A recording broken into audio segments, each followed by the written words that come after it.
This is Larry Porter with the World Socialist website. I'm at the home of Mr. Ernest Sanford and Arnett Williams. They're neighbors of Marvin and Tyrone Allen.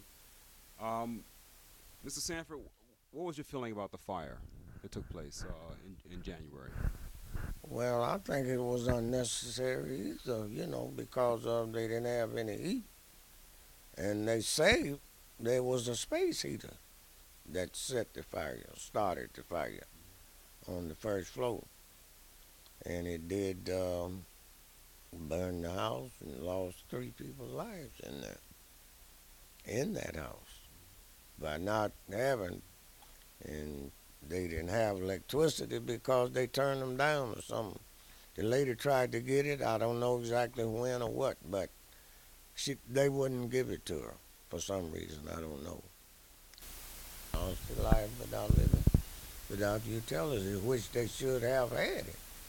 If they'd have turned when she went down there, I don't know what like I say, I don't know what the problem was, but they wouldn't turn it on. They said she tried to get it on, and they wouldn't let her turn it on.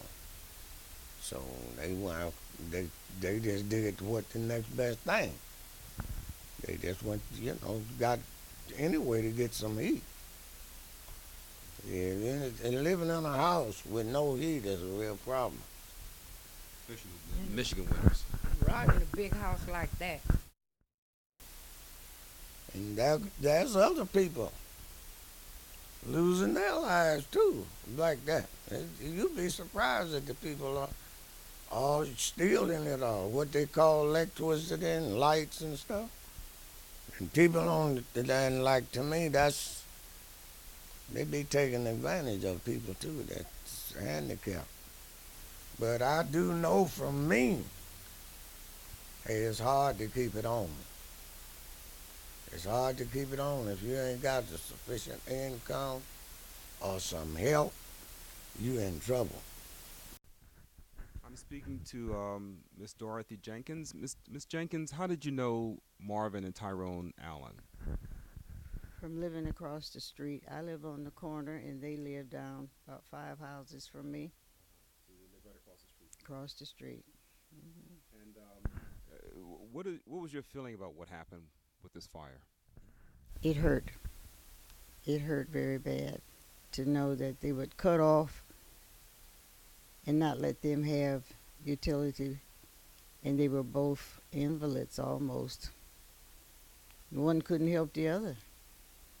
And they needed their lights and gas. And it was just too bad. It was terrible. I don't think that should happen to anybody. People pay enough for the gas and lights that they receive to get treated like that. That was very uncalled for. Marvin was barely walking like a baby. Tyrone could only had one leg to walk on with a walker. And it just hurt. And I never knew it. I didn't know things like that was going on. And I've been here 40 years. We weren't people that visit one another, but we sat on the porch in the summertime and we talked. And Tyrone would come over and offer to help water my grass. I said, go on, Tyrone, how you going to do anything? You in the wheelchair? He said, he called me Mama Jenkins. Said, let me help you. And I'm sure they could have did better than what they did. They shouldn't have. I don't believe they should have cut it off. They should have did something to help and let them have a life too. When it came time to talk about didn't have no electricity and stuff, I never knew that at all. But it was a shame. It's got to be something that can be done about it because that's ridiculous. Both of them were crippled, and the disability didn't pay the bills, and then they had the nerve to shut the gas and lights off. That's ridiculous. And it really hurts. It still hurts to this day to look out and see the house burned up like that, and they're gone. It's terrible.